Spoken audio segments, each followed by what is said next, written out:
It's time for Losses Above Replacement, the best baseball podcast to grace your ears, with your hosts, Alex. Plus, I have so many questions. Also, where's my car? Splash. Strive to love something as much as my grandmother loves buying new crock pots. And Mac. If you've ever been to Boston, you know that they have amazing ice cream. Coming to you from coast to coast, it's LAR. I know you clicked on this podcast expecting us to talk baseball. We will not be doing that. All of our teams suck. Alex's Mariners just got swept by the Orioles. The Braves just got swept by Arizona in embarrassing fashion. And the Mets, well, the Mets are pretty good, but they did lose today. So welcome into the Losses Above Replacement football podcast. I'm a crash out. Alex is in the Northwest, and Mac lives with 8 other million people in his city. So how are you doing? Mac, you got to be happy. You just got Aaron Rodgers. I'm not going to comment on that. Smart. Very smart. Yeah. Honestly, I thought he had moved on, and here we are. Whatever. I guess this means I will not be going to opening week because it is at MetLife Stadium, and I'm assuming ticket prices just went up exponentially. Yeah. Rogers, so prodigal son returns. What, yeah, sure. 6-11 as a starter. There were something like that. There were some rumors that he was going to go to Seattle, and I am so glad that there's not a chance that happened. Like, don't get me wrong, I'm not the biggest fan of Darnold either, but I'd rather have Darnold than Rodgers at this point. Like, just from the media circus, if anything. Yeah. I'd also rather not have a 41-year-old as my quarterback. This is also true. To be fair, I'd also rather just have Jalen Milroe as our quarterback, but don't know the validity of that statement. But hey, the Ravens re-upped with Rashad Bateman today. I appreciate it. 3 years, $36 million for Bate. So throw up the Bate signal and let's get some W's today. We do have to talk about some baseball, unfortunately. In brighter news, Jack Caglione, top Royals prospect, made his debut. Went 0 for 5, but got a nice RBI single today for his first big league hit in RBI. So good for him. There you go Gators. Go Gators. Although Royals, I don't know if you saw that. Offense. His very first at bat was almost a hit, but the left fielder made an incredible play to rob it of an extra base hit. And I'm like, man, that one just couldn't have gotten a little farther to the right side. I feel like he's one of the few players in baseball that we can't say weight room to something like that for, because he has more power than basically anyone except Aaron Judge. Yeah, and maybe Ohtani, given the strong right arm, I'm assuming. Ohtani throws righty. Well, I know that, but Caglione throws lefty. Okay. Oh, okay. My bad. Yeah. My mistake. I know Ohtani's pitches right, bats left. But anyways, from Jack Caglione's debut to some guys who have debuted not this season. Maybe one guy did. Or two. I don't know. Maybe you get frisky. We have some all-star picks to make. All-star ballots dropped last night. And you know what better way than to do a randomizer wheel? So, fellas, it's time to click the wheel. I don't know if the sound comes through. It certainly comes through in my ears. So I heard a little bit of it. I heard it a little bit. Okay. We have National League catcher. Okay. Ooh, baby. Okay. I'm going to go first. Unfortunately, it's not Drake Baldwin. Sorry, it's Will Smith. He's been one of the 3 best hitters in the National League the entire season. Overall, he is top 20 in F4, which is impressive as a catcher in a part-time, quote-unquote part-time role. He's played 49 games entering play today. 16% walk rate. He's hitting .323, .433 on base. He's a 163 WRC plus entering play today. He's been, fine defensively. He's never going to be a plus defensive guy. Like in our Power Pros grades, he'll never be better than a C grade, but he's been fine. He's just been the best of a okay bunch, I'd say. I wish I could give it to Drake Baldwin in the A, but he and Murphy have split time, so it's been tough to pick either, and Baldwin would have to be a write-in vote. So, Will Smith, congratulations. You're still not the first thing that comes up when you search your own name. Yeah, so I'll go next. Only Will Smith in Major League Baseball. Yeah. Oh, actually, I don't know. Didn't he retire? I don't think he retired, but he's not on a team right now.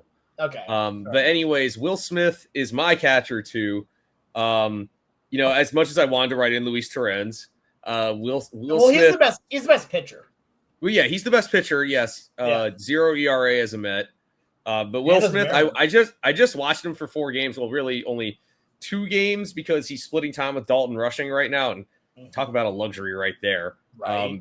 I mean, Smith is also cash money with runners in scoring position this year. He's batting close to 500 in those situations. But yeah, 327 average, 928 OPS. Even if he only has 5 home runs, he's just a guy you can count on.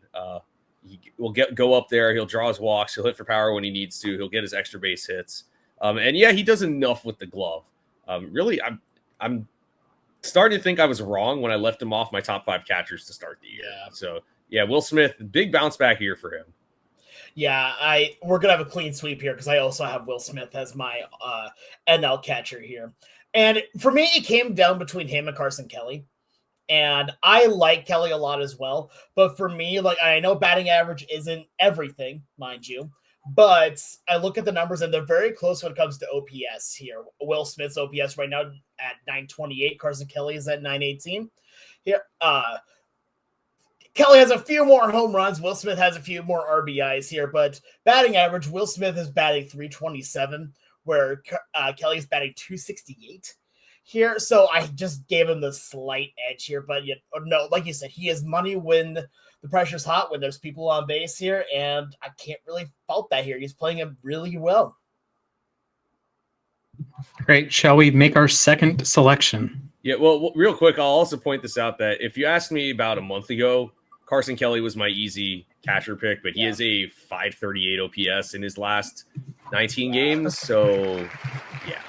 One thing I do want to say, I want to double check with you here on this Splash. That's if we do have any like discrepancies on it, are we still doing the randomizer to see whose person gets picked? If all 3 of us choose the same person, maybe. No. I'm saying if there's any discrepancies, like say I did pick Carson Kelly. No, we would. Will Smith would get the vote. 2 out of 3 wins. Majority. Okay. Yeah. Majority rules, baby. And National League first baseman. Will we stay in Chavez Ravine, or are we going to go take a trip to the Arctic? I'll start. It's Freddie Freeman for me. With all due respect to Pete Alonso, he's had an excellent season. I was going back and forth with the guys in the U Stadium group chat. If Freddie didn't play National League first baseman, the answer would be Pete Alonso. As of recording, he leads the National League in RBI. I think leads the majors in RBI. He's, among the league leaders in home runs. He's hitting like 300 as Pete Alonso, which is impressive in its own right. And it's just how good Freddie Freeman's been this season. Entering today, hitting 363, 430 on base, over 600 slug, 2.7 F4, among the league leaders in WRC+, like leading the National League. He's been the best hitter. He and Ohtani have been the best hitters in the National League all season. And I think Freddie deserves to get the nod at first. Yeah, and as much as I want to give Pete Alonso the nod, it has to be Freddie Freeman. In my fan ballot, like in my head, I am 100% picking Pete Alonso, but Freeman is batting 363 this year. Yes, he only has 9 home runs, but 1,047 OPS. And remember, he has a surgically repaired ankle too. So it's Freddie Freeman, and I think Alonso will make it deservingly so as a reserve. Yeah, I'm 100% on that boat as well. Here's the thing, right? You take a look at players and you think of who in Major League Baseball right now have an OPS of above 1,000, right? There's a few names that'll come to your head here. Freddie Freeman feels like he would be right on that cusp, but the fact that he's one of the only players in the National League that has an OPS right now of above 1,000 is insane. The fact that, again, he has been doing this alongside guys like Ohtani and all that it's been nothing short of amazing here. So, yeah, he's obviously Now, I thought about Alonso for a moment, and then the OPS just like, sorry, dude, there's no way. Yeah, I think there's a fine case for Alonso. Again, this isn't saying he's chopped liver. This isn't saying he sucks. This is just a case of there's a guy a little bit better than him. And I made the comparison last night in the group that it's like Gunnar Henderson was the second best shortstop in the American League last season. He was still awesome. So let's fire up Mr. Wheel again. Yeah, will we go to the American League? We'll see. If we finally get an American League, it looks like we will. All right. American League shortstops. Alex, we'll go to you. Yeah, I'll start things off here. And, I'm not as high on this guy as some other people are, but the stats right now are fully undeniable here. Jacob Wilson is my pick. Like, you take a look at his stats, and they just jump off the page. Like, I've said like 5 times I need to stop that. But you take a look at now the players, and like OPS is just a good one to go to, right? There is only one shortstop, I should say, only one shortstop that has an OPS of above 850. Sorry, no, above 860, excuse me. That man is one Jacob Wilson at 925. He has a 363 average, 8 home runs, 34 RBIs. He is currently tied for second in the tied for third in the American League shortstop RBI race as well. Like, there we go, did it again. He has been so impressive this year. There have been a few names that feel thrown around of, oh, this guy's been doing amazing. This guy's been doing amazing. Wilson's right there. Yeah, and I also have Jacob Wilson. And are we just all ball knowers at this point? Like, we just know? Who's best? I mean, maybe, but if you told me before the season that Jacob Wilson would be leading the American League All-Star race, I would have been like, all right, what year are you talking about? Like, Are you talking about 2028, maybe? Like, I mean, my concern with him was that while he did have excellent bat-to-ball skills, didn't have a lot of extra base hits in the minors. He didn't draw walks. He still doesn't draw walks. He still chases a lot. His bat speed is low, but he's defying all of those metrics because his expected batting average is high and his actual batting average is 363. So Jacob Wilson, and the American League shortstop field is not very strong. So it's Wilson, and right now it's not actually that close. Yeah. Here, one thing I do want to say real quick about Wilson. Sorry, Splash, for interrupting you. I apologize here. Just want to say, take Luis Reyes, make him just as good at contact hitting. Now make him good defensively and give him a bit more power. There's Jacob Wilson. Yeah, I will sing the praises of Bobby Witt and Jeremy Pena here. To be clear, I am picking Jacob Wilson, American League Rookie of the Year. Through line, baby. Witt ahead of him in WAR, 3.1 F4, and then Pena right behind 3 flat. Pena's hitting over 300 with his usual plus defense. He's slugging 480, 9 homers, 10 steals. Witt, the homers, the power hasn't been there as much as you'd expect, but he's still slugging 494 even with only 7 homers, so a lot of extra base hits in there. 126 WRC plus, elite glove, and he's still Bobby Witt, and Jeremy Pena is finally playing at an all-star level after a couple down years after his playoff magic back in 2022. But Jacob Wilson is my pick, but I think all 3 guys should get the call to Atlanta, at least as of right now. Oh, yeah, absolutely. I mean, if you still take a look at these like 3 shortstops and which one is going to be, I think, the best overall by the end of the year here, I think it's still going to be Bobby Witt. Mm-hmm. But Wilson, you got to recognize what he's been doing. He's been absolutely tearing it up. Absolutely. Yeah. All right, Mr. Wheel, we beckon. Round and round the wheel goes. Where it stops, we now know that it is at the AL first base side. Okay. Ooh. All right, Mac, your time to start, buddy. Yeah, another guy who's surprised me this year, Jonathan Aranda from Tampa Bay. Yeah. 324 average with the 917 OPS, and his StatCast page is full of red.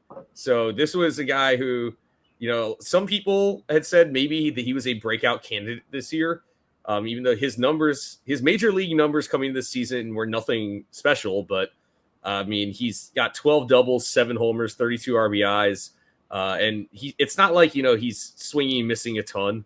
Yes, he has a 23.8% strikeout rate, but that's not like, unsightly or anything. An 11% walk rate, which is way up, and a 55% hard hit rate. So it looks like this breakout could be legit. So he's my pick right now.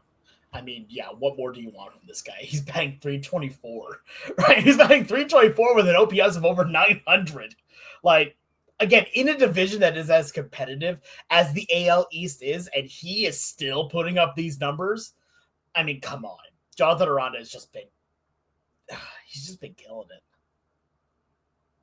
Is he your pick, Alex?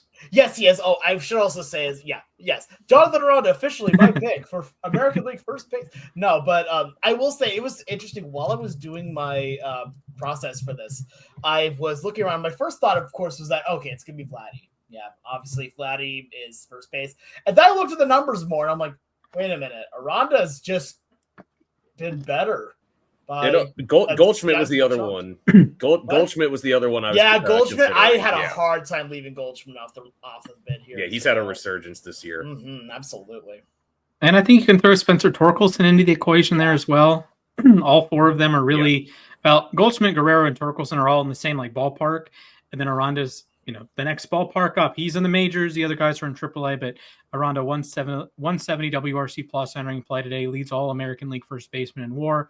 11% walk rate. We love to see that, hitting 325 plus. And the Rays been a little shaky this year, but Aranda has settled in nicely to Steinbrenner Field, and he's my pick as well. So we will head back. We are still perfect. There's been no deviation. That will change at some point. Will it? I don't know. Well, let's see where we're going next.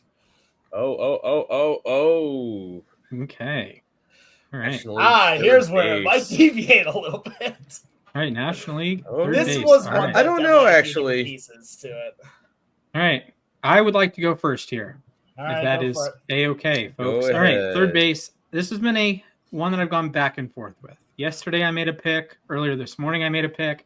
I went back to it today. And I'm going to go with Matt Chapman.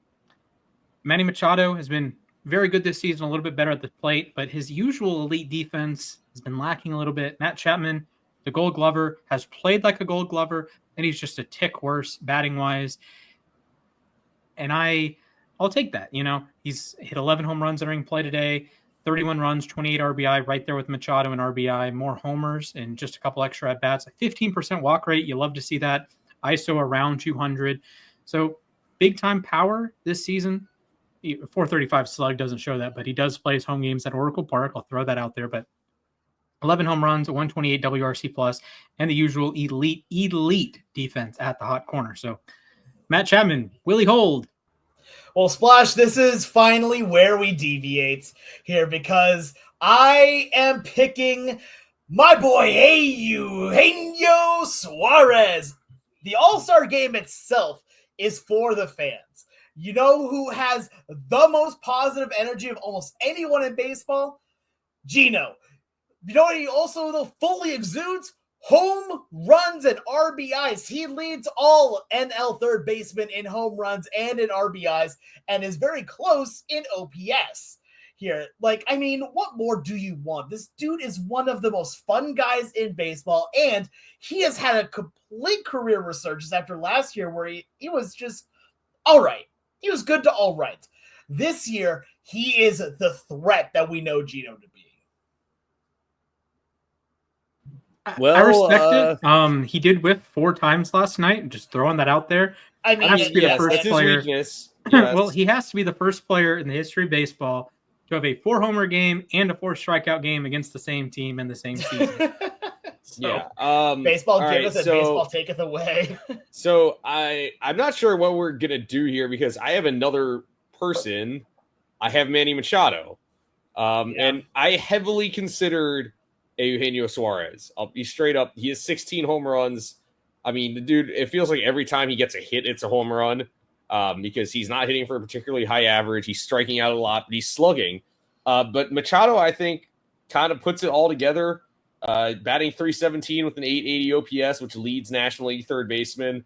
8 homers, 31 RBIs. He had his 350th career home run. And yes, to your point, Splash, his defense has fallen off a little bit, and that's why you're seeing him more at DH sometimes. But I'm looking for the full package in a third baseman right now. I think I'm taking Machado's offense just slightly ahead of the defense of Chapman, and then the power hitting ability of Suarez. Okay, so I have 2 options. One of them is a joke. If the Braves were any better, I'd just throw Austin Riley in so the Braves can have a representative, but I will concede with Manny Machado if that's okay with you, Alex. In no way, shape, or form. Okay, well, he was my second pick, so overruled. All right, Manny Machado. You son of a gun. Congratulations. All right. Here's my thing. What I was going to say with it, what we could do is we need to make a second wheel that just says Alex, Mac, and Splash on it, and we spin that wheel to see who gets the pick. I don't know about that one. National League DH.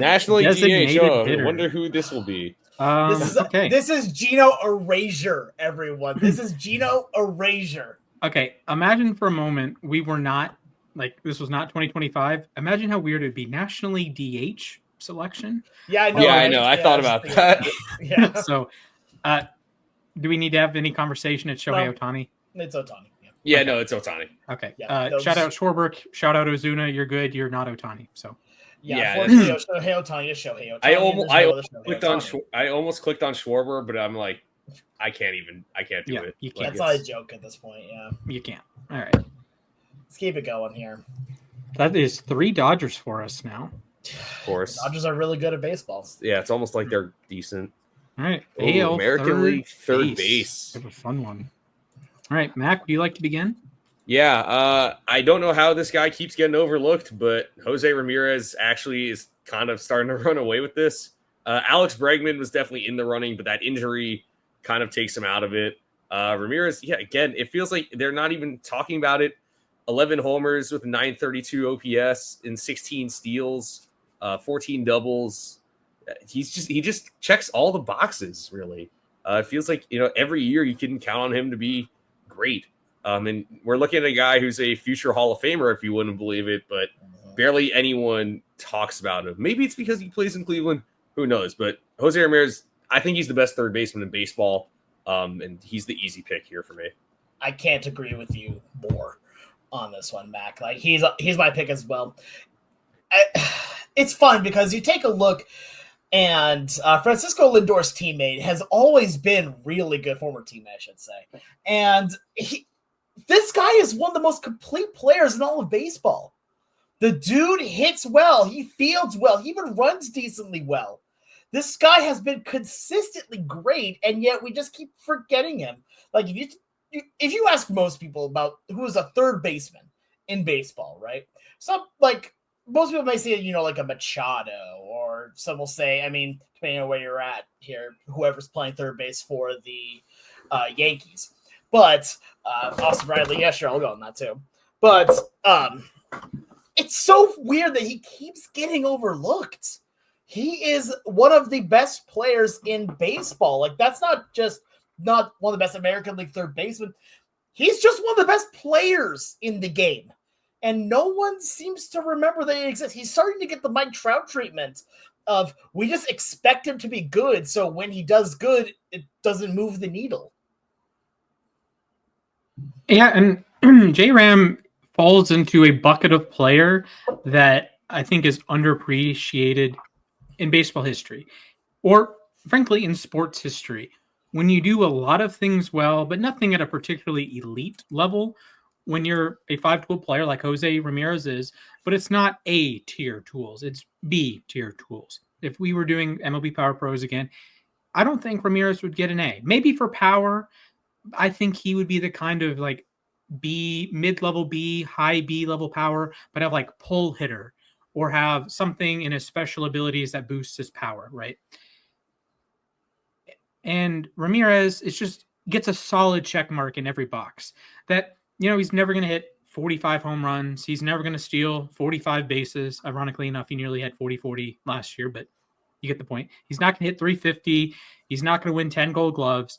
But you know what he does? He does everything pretty well. He's going to hit 30 home runs a lot of years, hit around 300, 30 doubles, 30 steals, play plus defense, and he's going to be a Hall of Famer because of that. I think he's been the best third baseman for quite a while, and he's my pick. Another sweep. And one thing I want to bring up while you're talking about that is you brought up MLB Power Pros here for a sec, and to kind of make I can't believe I'm just now making this kind of comparison. He's a third base version of Orlando Hudson from that game, who just had B's across the board. There was maybe an A around there, but he did everything. and then feels like it's the same here for J-Ram. It feels Carlos Beltrami a little bit to me. A little bit, yeah. Like his card was all Bs and then D level contact. So that's our pick. Pretty easy for us. All right, back to the wheel. Wheel of morality, turn. Where it stops, will we learn? Oh God, how are we gonna screw over Francisco Lindor today, boys? All right. All right. Yes. All right, Alex, we shall go to you. So I'm starting out the shortstop list here, right? Okay. Yes. Well, National League shortstop. Look, I'm not gonna screw. It's Lindor. I'm going Lindor for mine. Like, Lindor is that good. He is that guy. Like, to be fair, the only other guy that I was really considering at this point was CJ Abrams, who has also been very, very good. But, guys, it's Lindor. Yeah, if you're not voting for Francisco Lindor, I am blocking you. All right, cool. Guess what? Next podcast is gonna be just Mac and I here. Looks like. Francisco Lindor, I cannot believe he has not been an All-Star since coming to the Mets. Even though he's routine, I mean, other than his first disappointing season, he's been an All-Star caliber player. He's been top 10 in MVP voting. He got second in MVP voting last year.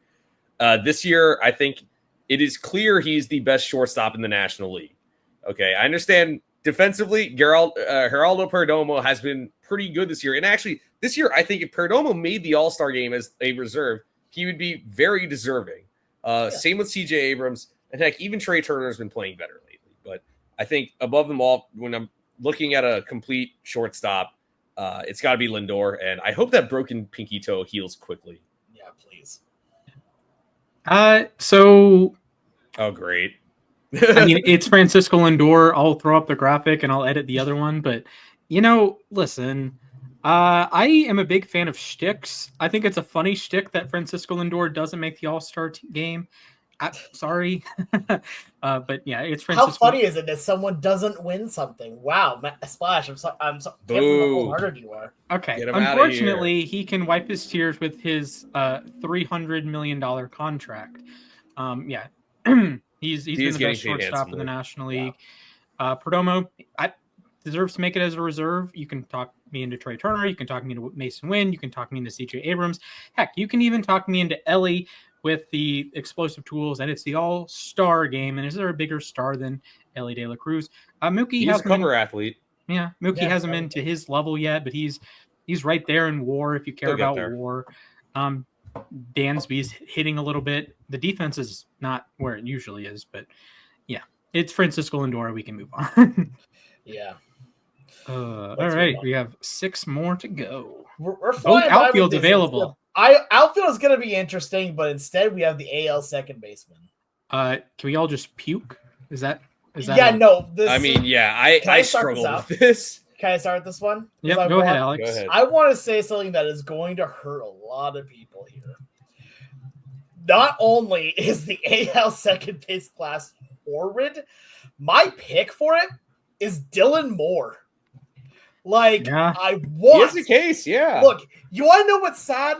I'm looking at the OPS leaders at second base. You know who's number 1 in that? It's not Dylan Moore. Number 1 is Daniel Schneemann with an 801 OPS. You know who's number 2? Dylan Moore at 779 OPS. Who has a higher batting average than Dylan Schneemann? Dylan Moore. You know who has more homers than Daniel Schneemann? Dylan Moore.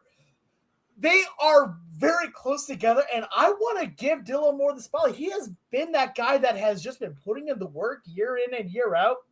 And it was such a weak second base class. I mean, he won a Gold Glove last year as a utility man, and now has been finding a really good spot over at second base. Although, to be fair, now Cole Young is playing more second base than anything, but that's a cool another bit. We'll talk about that later.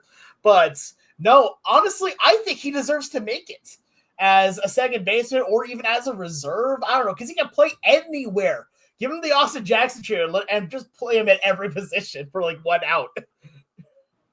Yeah, so I really wanted to pick Dylan Moore, but I'm going with the guy who What universe are we in, by the way, where Dylan Moore is an actual answer for an AL? Honestly, I wouldn't be surprised if he gets it. The way that the AL second base, Dylan Moore so much. Like the way that the race is shaping up, there aren't a lot of great candidates. I'm going in a different direction though. I'm going with Gleyber Torres from the Tigers. Okay. I mean, look, he bet on himself this 1-year contract. And no, he's not hitting, 25 home runs a year like he was in New York, but he's walking more than he's striking out.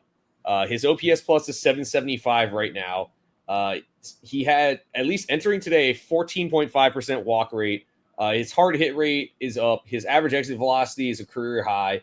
He's hitting the ball in the air more, which I know is tough with Comerica, but he's finally realizing some of that potential he had back in New York, or he's finally getting close to what he was back when he was an all-star second baseman / shortstop with the Yankees. So he may no longer play in New York, so he might not get as much love as he used to, but huge bounce back season for Gleyber so far. And I would love to see him back in the all-star game. Yeah. And I'll put him in. Gleyber Torres, among National League second baseman, he's right there with Brandon Lau in F4. But coming into play today, 131 WRC plus. Again, defense not his strong suit, so I could make a defensive pick and pick any number of other players. But it is a weak group at second base. And for what it's worth, Dylan Moore doesn't qualify as a second baseman on the Fangraphs leaderboard, so I don't know what that was my other concern with Moore. Listen, this is Dylan Moore erasure here. I will not stand for this. Get in the comments. Tell them they're wrong. I apologize, Alex, but Marcus Semien is having an atrocious year. Christian Campbell has fallen off a cliff. Michael Massey has been horrendous for Kansas City. Jackson Holliday's been okay. He's hitting a 113 WRC plus. Lau is a perfectly fine choice, 116 OPS or WRC plus, but Gleyber's my pick. The Tigers are the best team in the American League right now, record-wise, and I think they deserve some representation here. So, Gleyber, welcome to the team. Joining this really goofy infield, I will say, of Jonathan Aranda, Gleyber Torres, Jose Ramirez, and Jacob Wilson. Imagine if that was your bingo card entering the season. So, we will head back to Mr. Wheel. This is Mariner erasure, and I will not stand for it. Hey, we might have a Mariner now. Well, nope. maybe. The American League. Now, I don't. Outfielders. All right. Sorry, I'll go first. But you're not That's on all the right. list right now. Yeah, go for it, mate. Aaron Judge. Yeah. Are we okay? We're in agreement on Aaron Judge. Don't even talk about that one. Okay. Aaron Judge, So the second and third spots. There's an honestly correct answer. It's probably Stephen Kwan and Riley Green. Probably those two. Those two are fair. I am from Georgia. I will be a Georgia homer today. Lawrence Butler and Byron Buxton are finishing out my ballot. I just think it would be cool for the hometown kids to play in the All-Star game in their home state. Yeah. So those are my picks. They're worthy reserves. I'll vote them in as starters. That's fine. They'll be my bias picks because the Braves are hot garbage. Yeah. So obviously I still have Judge. I am going in a different direction here. I have Riley Green. I think he's been excellent this year, and the Tigers do deserve more love. My third outfield spot, going with Wilyer Abreu. Wilyer Abreu is an excellent defensive right fielder, and he's got his OPS up to 812. He's hitting for a little bit of power. And I mean, the Red Sox have been a very disappointing team this year. I'm not going to sugarcoat it, but I've been really, really pleased with how Abreu's played, and I think he deserves more love from the national spot, from baseball fans in general. So yeah, Abreu rounds out my ballot. All right. Yeah. So great. I love it. Great start. Great. All right. Yeah. Obviously, got Judge. Not gonna go there next. Next, I got Matt Wallner. Here, I get a 909 OPS this point in the season. Oh, okay. Does he have enough eligibility for it yet? My issue is he did have a pretty lengthy IL stint. Okay, yeah, I'm not mistaken. Fair. That's fair. Okay, you know what? You've already convinced me. That's why I'm changing that. He's played 21 games. I'm not opposed, I guess, but okay, no, that's fine. I don't think he's lapped the field. If he had an OPS Like, I'll take him out here and I'll put in Lawrence Butler because I really do want that for him too. Because that's what that man deserves it. Here, the other one I had, honestly, I don't feel confident in anything I'm saying anymore, so I'm just gonna go Riley Green at this point. Like, great. So I think I think that makes our outfield then Judge, Green, and Butler. Yeah, it's fine with me. That works for me. Riley Green would have been my choice if the game wasn't at Atlanta, Riley Green would be in there for me. All right. We have four more, two AL, two NL. All right, we're staying in the N. We're going to the NL. All right. National League. Please tell me these second basemen are a little better than in the American League. One of them is. Well, the other I was was gonna say, definitely is. Yeah. I'll go first here. The slam dunk choice here, even with his injured list stint, is Ketel Marte, and yeah, it's not even close here. He was the best second baseman in baseball entering the season. He has an 1,028 OPS right now and leads all at second baseman with 11 home runs. So Ketel Marte, I mean, he could just not play with a glove the rest of the year and he'd still be the best second baseman in baseball, I think. Yeah, true. Yeah, I obviously have Ketel Marte as well. I mean, this dude has been...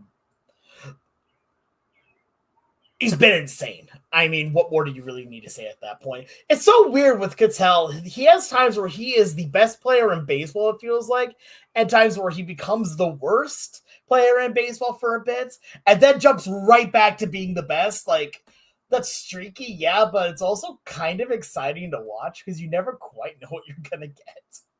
But no, I mean, all jokes aside, Ketel Marte is the easy pick here. Over 1,000 OPS, like... There's no one close. Yeah, unfortunately, he got some batting practice this week in Atlanta, so boosted his stats just a little bit. It'll prep him for the Midsummer Classic, Yeah, there you go. Ketel Marte for the home run derby. Let's go, boys. Yeah, I will defend Brendan Donovan briefly. He leads the NL second base group in WAR. Congratulations. He can play defense, unlike Marte this season, apparently. 140 WRC plus, so not bad. He'd probably start in the American League, so good job, Brendan. But Ketel Marte is the obvious pick here. He really has taken over that Cardinals Devil Magic spot, I think. I'll say as well another former Mariner that. Forgot about that. Yeah, tough. Yeah, no, I haven't. Don't worry. My boy Kendall Marty is doing great. Tough scenes. Very tough scenes. Hey, are we finally get to talk about it? No, we're not. Oh boy, it's like the wheel is teasing us. The wheel is teasing me specifically at this point. Well, this is a fun one. We can now talk about Ryan O'Hearn. Good job, everybody. Ryan O'Hearn is the only Oriole with a pulse this season. Congratulations. The rest of the team stings. Adley's been horrendous. Gunnar hasn't been Gunnar. Holiday's been fine, I guess. The outfield's been all over the place. But, Ryan O'Hearn has mashed this season. 9 homers, 23 RBI, a 930 OPS plus. A 930 OPS, hitting 326. And he's just been a little bit better than Devers to me. And Devers, I know, has all the RBI, more homers, worse OPS. O'Hearn has played a little bit of the field. He qualifies as a DH, but... I think both O'Hearn and Devers should make the All-Star game, but I'll vote in O'Hearn for right now. Yeah, so that's the tough part with me is that O'Hearn is basically a platoon bat. So that's why I'm leaning Devers here. I think the bigger sample size, 914 OPS, 12 homers, a league leading 54 RBIs. He's hitting 285. Everyone was ragging on him. He had a terrible first series of the year. They're like, oh my God, Devers, he should have just shut up and play third base or played first base, yada, yada, yada. But we're just ignoring the fact that he's been an excellent hitter this year. So Devers gets my vote. I think O'Hearn, though, plenty deserving of being a reserve. Oh, yeah. Yeah, I'll say notable first baseman Rafael Devers is he is also my pick, too. Because as much as we like to joke about everything that's gone on with him and the whole first base, third base, DH saga here, we kind of just forget that the dude hits the ball extremely well. He hits the ball hard, he hits the ball well, and he makes people regret pitching to him. What more do you really want? It's weird as well, because going into this year, I think we all had Yordan as the best DH, but he's been struggling this year. He's also been hurt for a good bit as well. So yeah, for a while. It feels weird, like not even considering Jordangus, but it'd be like that.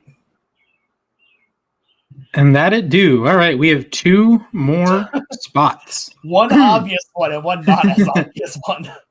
We're about to do the obvious one. Let's go. All right. All right. Are we all in agreement? It's Cal Raleigh. Yeah, We're it's gonna not talk close. about it though. All right. Now moving on. All right, Splash. I swear I will end your existence. All right. I'm going to talk about Cal Raleigh because I'm the one that has always been lower on Cal. But Cal has been the second best player in baseball this season. Exactly. He's been better than everyone in the National League, and the only guy better is Aaron Judge, who is the greatest right-handed hitter of any of our lifetimes. Cal is having one of the greatest catcher seasons in the history of the sport. Full stop. There's just simply put not been the catcher production. The defense has been, usual Cal level. He has a 184 WRC plus entering the season as of right now. That is truly and entirely preposterous. I'm on Fangraphs. Among qualified catchers in the history of the sport, here is the comprehensive list of catchers with a 180. We'll cut off 180 WRC plus. Am I stalling because Fangraphs isn't loading right now? Just a little bit. That was the wrong one to search for. Cal Raleigh has the highest WRC plus ever by a catcher. Ever. That's EVER. That's a 4-letter word. Is that better than entering today, or is that updated? Because entering today, he homered again today. As I say, he got second a couple on the list homer. Is Joe Mauer, his MVP season in 2009. Chris Hoyles in 1993. I definitely butchered his last name. Yeah, Hoyles was. 1972 Carlton Fisk. 07 Posada. 1933 Mickey Cochran. That's where's 2012 Buster Posey? 2012 Buster Posey leads in WAR. He's up there in WAR. Close to 10. Yeah. He had did he qualify? I think he had like a 171. I think he might not have qualified. He won the batting title. I just love. Yeah, he hit 336. Yeah. It doesn't look like another FSU Seminole. That's weird. By the way, now I'm angry. Okay, can we? I apologize. Fangraphs, please help me out a little bit here. Don't worry, this is completely fine because this. So he hit 330. I continue to bask in. Oh, I was only on the American League. My bad. Oh, that's why you were in the AL. Like, okay, very confused. Okay, let me update that list. 184 WRC plus, better than Mauer, better than Gene Tennis, the GOAT, better than Mickey Cochran. You can really tell how a baseball fan by how they view Gene Tennis. By the way, he was really good. Yeah, high on base, low batting average. So, all right, the 200s. Anything above Cal Raleigh is Negro League. So Roy Campanella, Josh Gibson, Biz Mackey. Those are some great lists. Yes, of course. But American League / National League ever. Number 1, Cal. Number 2, Mike Piazza, 183, 97 Dodgers. Of course. A truly preposterous season that Cal is having. And unlike the Pizza Man, Cal is really good behind the dish. Exactly. And he's already stolen more bases if you care about that. Yeah. I hope to see him in the home run derby too. Which side does he bat from? Both. Yeah. He does the Adley Rushman spot. I was gonna say he could do what Adley did. But yeah, and in retrospect, I saw people talking about this, but remember how the Mariners extended him right before the season started? It was right before the season started. Imagine if they had waited even like a month. That contract would have been at least $50 million more. Yeah, so that contract is looking like a bargain right now. And he's the best catcher in baseball. And I mean, the gap was pretty narrow entering the season. Now, I don't think it's particularly close. There is the gap has been turned into the Grand Canyon, if you will. So I'm just gonna bask in being a Cal Raleigh truther from day one, but at the same time, like, you have no idea how proud it makes me feel to see this guy play. Being someone that has been able to dominate not just offensively but defensively on and off the field, this guy is becoming a true leader, not just a great player. He is a great leader right now, and if I get to see Cal Raleigh in the home run derby I will have a dream fulfilled, because that would be one of the greatest spots I think I would ever see in my life. I think he's going to be in it. I really do.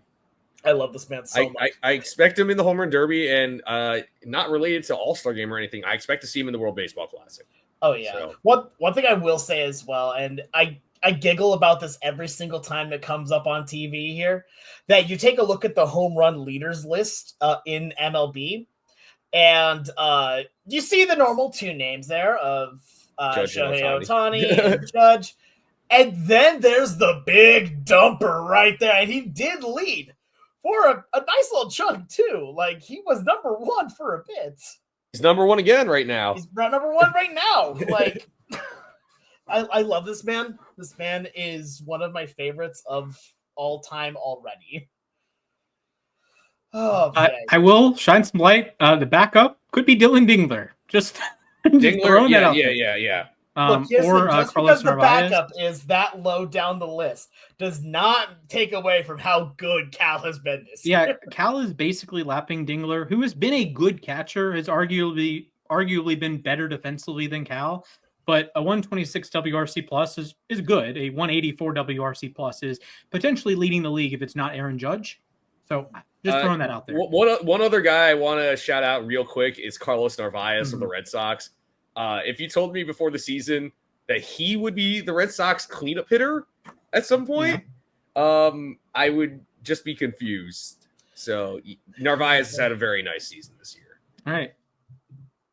Yeah, I wonder what we're going to get here. Oh, look, we're going to talk about Cal Raleigh more. Yeah. Look at that. NL outfield. What a shocking development. All right. I'll go quickly here first. This is actually a good group. I will have my one biased selection. It's Ronald Acuna. Just one Brave. He's the only one that deserves it. Everyone else has been infected with the plague. Has he played enough to be there? No, but it will be in Atlanta, and he will get voted in. So I feel, as I say, I think he might get voted in anyway. So unfortunately, that leaves two spots for a really good group. The guys I will not be discussing: Kyle Tucker, he's awesome. Sorry, Corbin Carroll, he's not in it. Sorry. Why? Because I have the Washington Monument Part 2, James Wood, baby, he's in, and my National League most valuable player as of today, MVP Pete Crow freaking Armstrong. I sung his praises last week. More praise this week.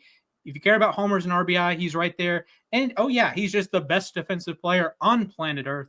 He's unbelievable. He steals a bunch of bases. Just one of the best players in baseball. And he is an all-star.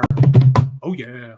Yeah. My National League, I have two of the same guys, Pete Crow Armstrong and James Wood. James Wood is amazing. And I'm going to Mets Nationals next week. It'll be my first time seeing him in person. And, yeah, he's turned into a complete ball player this year. Not just the power, not just the speed. Really, I mean, he's hitting 280 this year, too. His OPS is 932. So, yeah, those two, the same. My third outfielder is Corbin Carroll.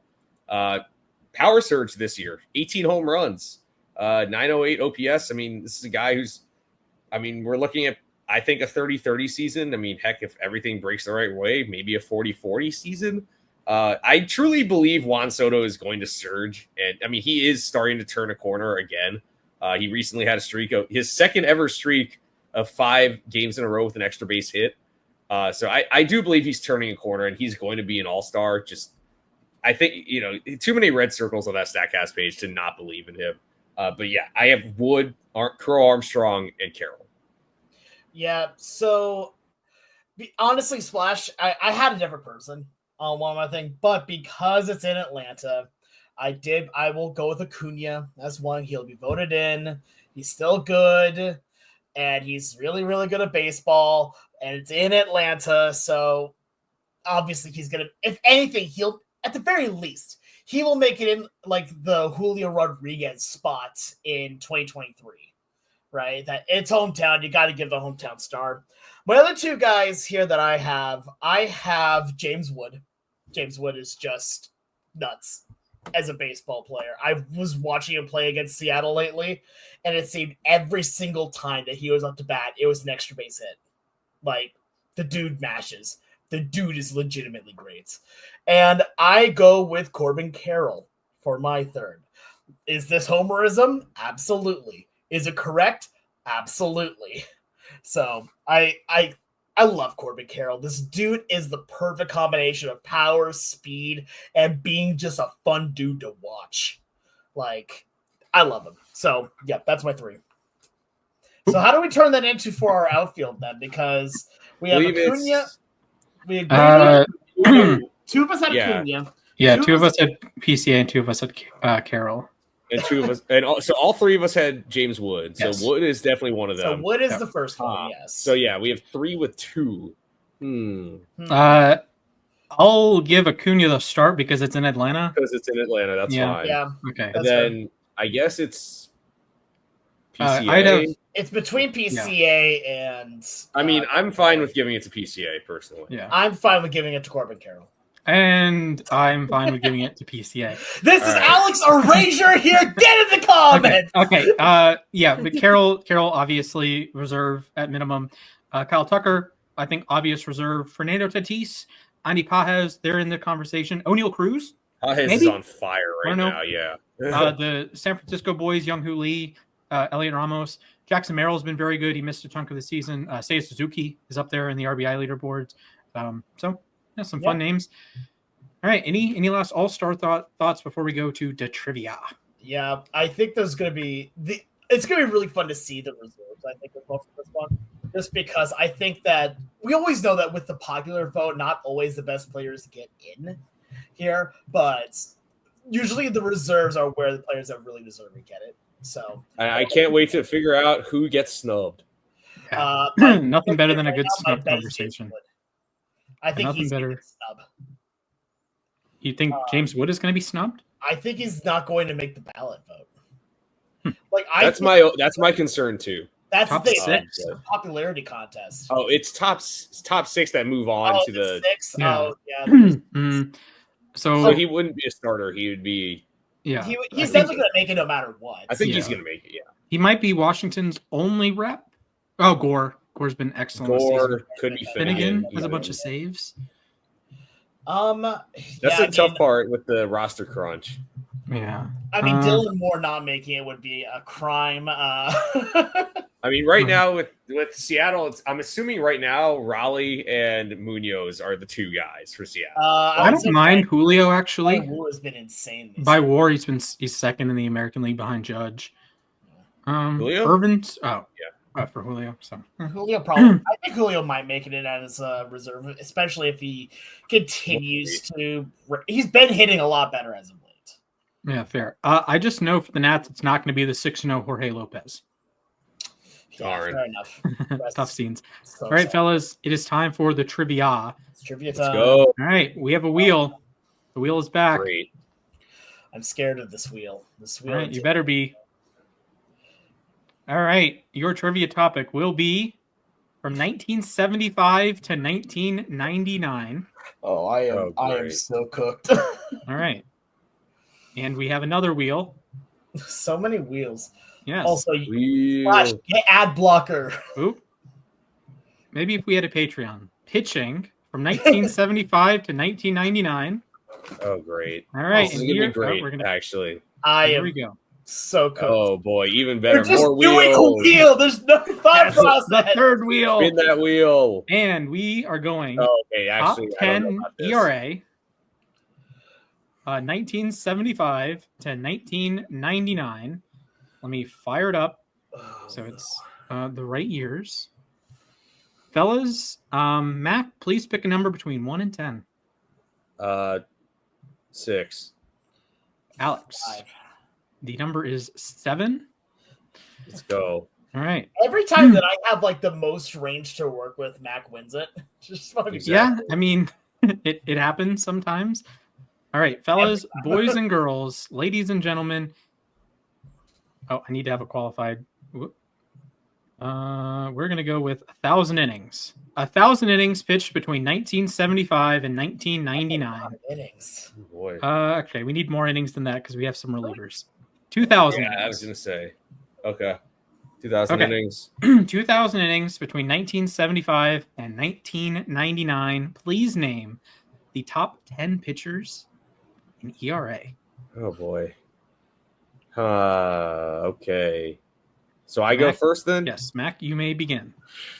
I'm going to go with Greg Maddux. Greg Maddux is number 1, 281. Let's go. Yeah. Great pull. All right, Alex. What was his number? 281. Wow. Oh, geez. Okay. This is like the era where I legitimately know nothing. I'm going to during this era. Gaylord Perry? Gaylord Perry is I don't think so, but he is 27th. He is 27th. Okay. 3.51 ERA. So you get I'll give you half credit because you're at least in the top 30. Okay. So 1 does half point. Mac. I'll go with a guy who I think won 4 Cy Youngs during this period, Roger Clemens. Roger Clemens is number 3 with a 3.04 ERA. Nice. Alex. Go. To be fair, I was thinking Clemens, but I could not remember how much he pitched between right at the turn. Yeah, so, he had 3,400 innings. He was very clear. The other name that I'm thinking of right now, I don't think he reached the qualifier here because I think he started pitching a little too late. I'm gonna, you know what? I'm already losing. Let's just say it, Randy Johnson. Randy Johnson, number 7. 3.26 ERA, tied for 7th actually. 3.26 ERA. All right, Mac, you lead. All right, I'm going to go with a guy who I'm not sure pitched 2,000 innings during this time period. Pedro Martinez. He is not in the top 30. What? So no Pedro. Well, if he is, I don't know if he qualified. Frankly, he probably didn't qualify. That's probably the thing. Did not qualify. So I can cross-check that. Alex, he came up in the your turn, 90s. buddy. So all right. I'm trying to think of. Dennis Eckersley? Dennis Eckersley is half a point. He was 25th. Okay. 3.5 ERA.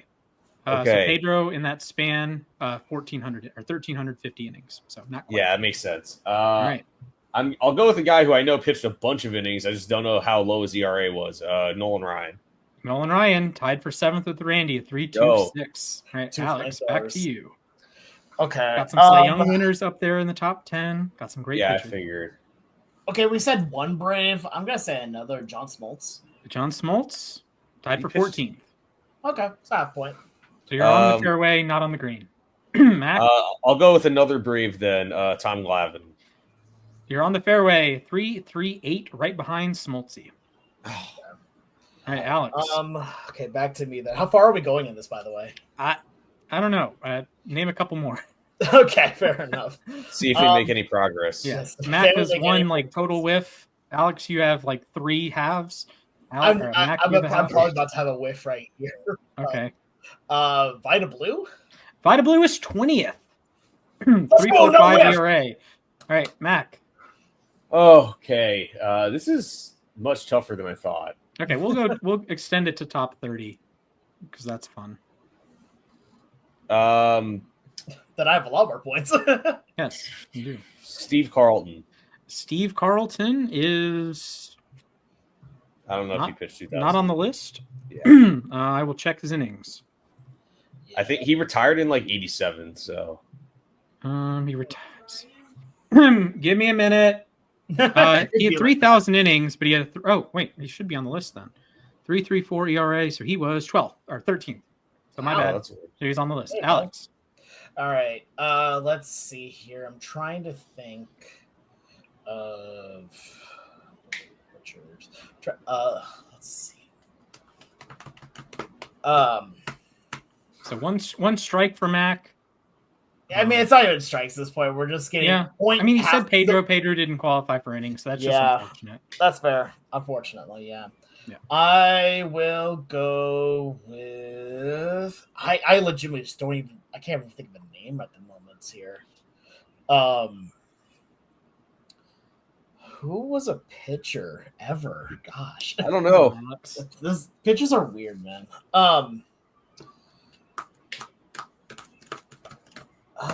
Number 2 is still available. Yeah, that's what's that's really throwing me off. Well, there's a lot of things that are throwing me off. I'm gonna be fully honest with you about. Another. Who the heck is number 2 then? Yeah. Yeah. Okay, and it's between 1977 and 1975 and 1999. 1975 and 1999. Yes. Okay. It's This is just some great names on here. Fair enough. I'm probably just gonna take this is the only names coming into my mind here. Chris Bosio.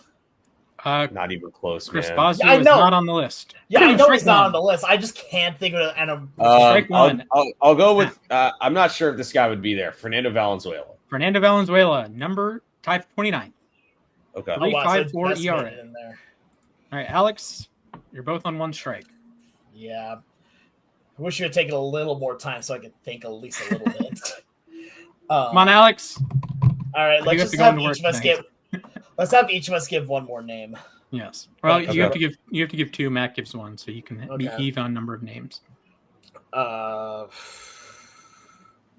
trying to think of any pitchers that pitched for the Yankees or Red Sox, just during that kind of golden era. One of these guys did pitch for the Yankees.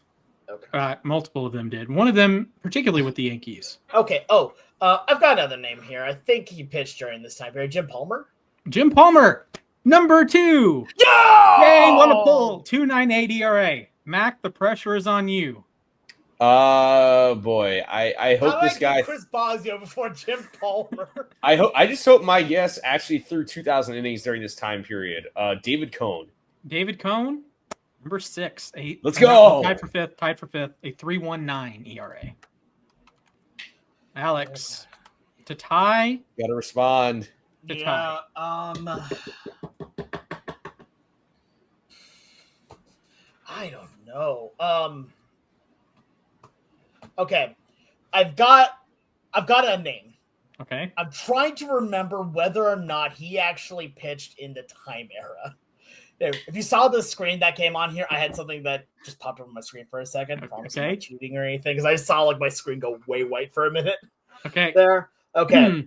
So I don't remember if he actually pitched in this time period. It might be earlier. Burt Blyleven.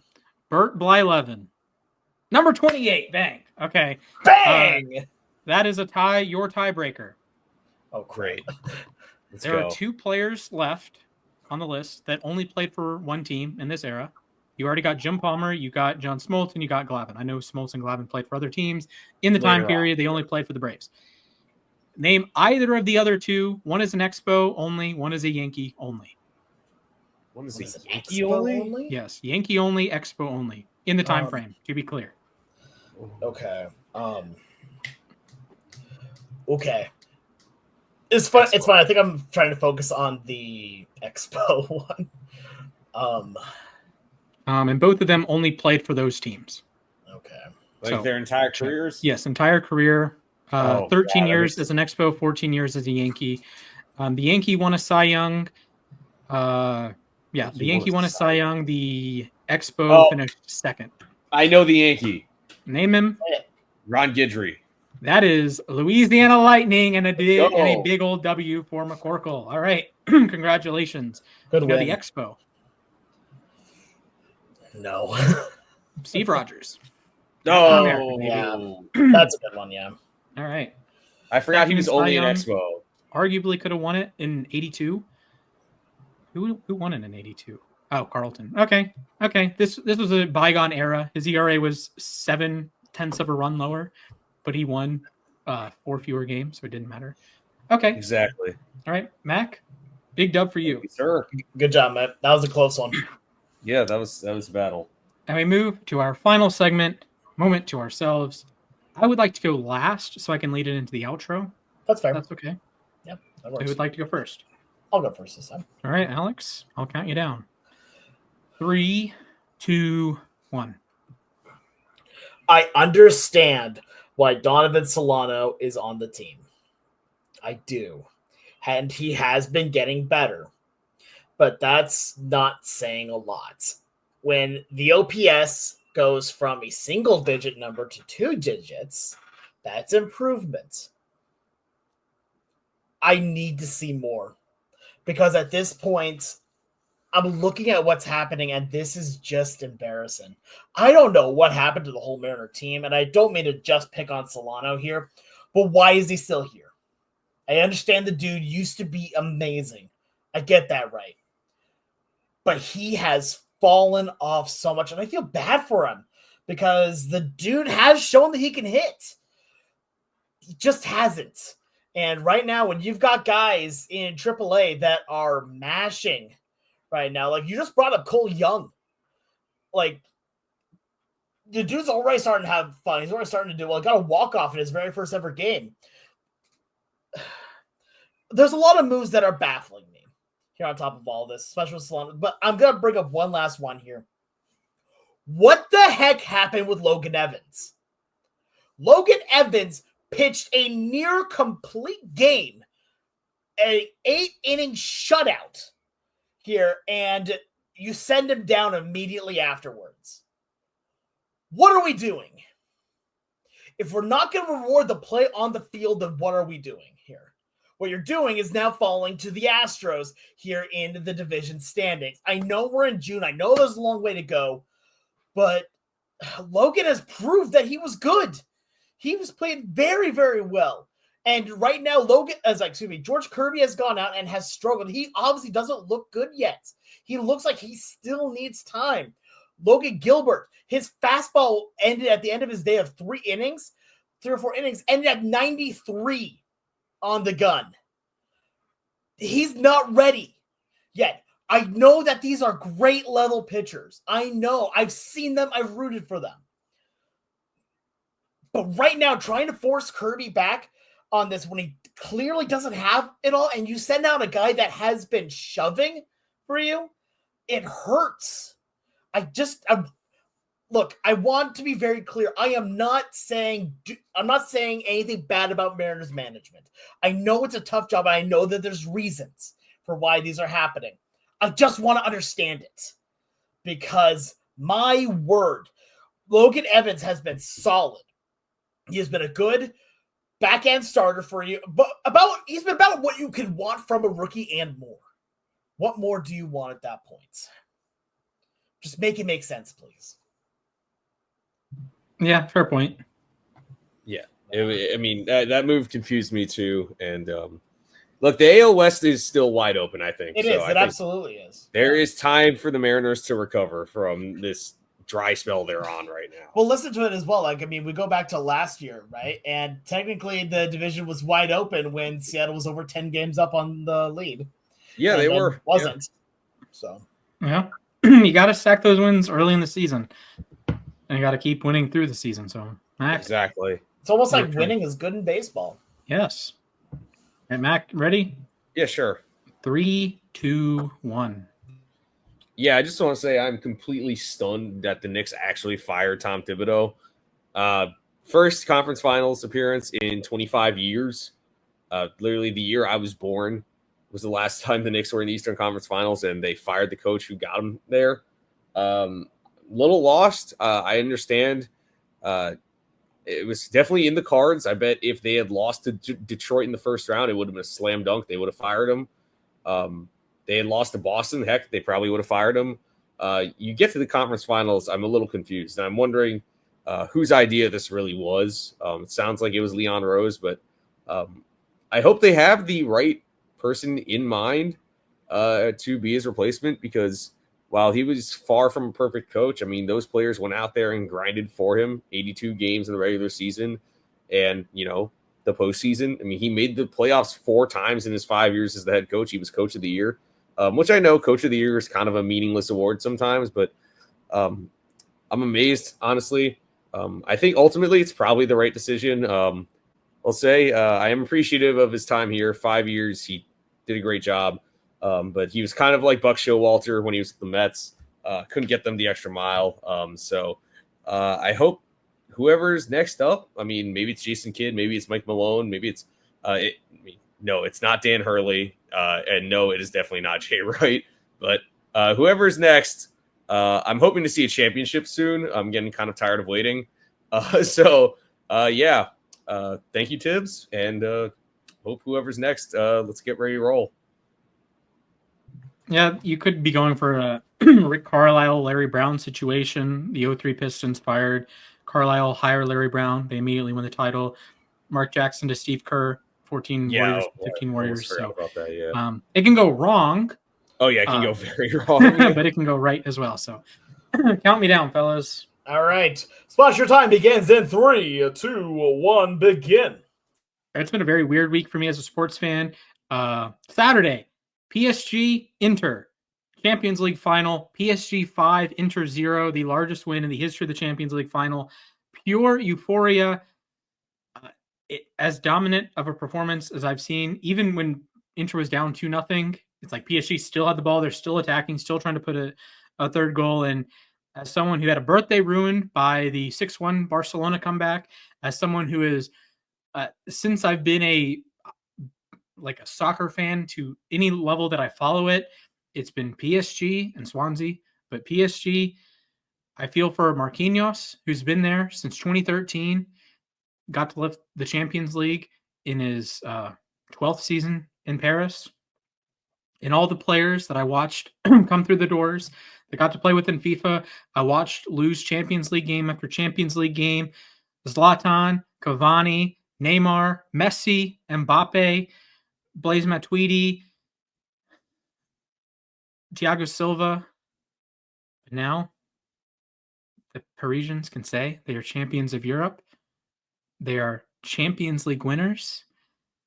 And honestly, when Messi came over and they didn't win, it's like, oh, okay. So you're just not going to win the Champions League ever, right? And then 5 years later, they do it a lot of ways. They do it the right way. I know it's the oil money and I get it. And being a fan of the team, you have a different perspective, I guess, but it's nice to have a team that's not like universally hated. Like the players aren't universally hated. Like it's like, oh, these are likable players. It's down the roster and it's not just 150 million here, 150 million there, $200 million here, Messi here, Ronaldo there, or not Ronaldo, Neymar there, and it's refreshing. And Paris is set up. Their average age of the average age of the 11 that started the Champions League finals like 25 and a half. So they're set up to be very successful in Europe for a long time. Very successful in Liga for a long time. And that's like over a decade of my life has been a PSG fan. A ruined birthday, all sorts of presentations in middle school and high school that I had the PSG logo plastered on there. I still remember after the 2014 World Cup, I had a bag. It was like a bag of stuff about me, and I decorated the bag. And I had a South African flag because my favorite player at the time was Sifwe Shabalala, the guy who scored the opening goal of the 2010 World Cup. And I had a PSG logo right on there and a Sporkle logo, the quiz website. So finally, champions. I want to know what having a championship is like, but unfortunately, I'm a Seattle Mariners fan. You do have the Seahawks. As I say, the Seahawks have won. Yeah, the problem is they won the Super Bowl, and the next year decided to. They had the chance to win. They say, "Now we'll pass." Ooh, okay. All right, fellas. Any last words before I wrap us up? Mariners, please win. Okay. I also got Switch too, so I'm very excited about that. Gonna be nice, Mac. Last words. Yeah, go vote. Yeah, go vote for the All-Star ballot. All right. You can follow us on Twitter or X. We're going to make a Blue Sky account here maybe tomorrow. I got caught up with life. Instagram at LAR_baseball, Twitter at LAR_baseball, YouTube at LAR_baseball. Losses above replacement, wherever you get your podcasts, wherever Apple, Spotify, wherever else you get your podcasts. You can follow me on Twitter at Mr. Splashman19. You can follow Alex at the Sports Guy 242, and you can follow Mac at Mathias_A_K. And before we wrap up, some heartbreaking news from ESPN the other day. John Brinkus of Sports Science lost his battle with depression. So I just want to say it. Alex, I know you agree here. Mac, I'm sure you agree here. If you ever have anything bothering you, our DMs are open. My DMs are open. The LAR baseball DMs are open. Just reach out. Please. It is for someone that brought so much joy to my life. It is heartbreaking that he had his demons, his depression.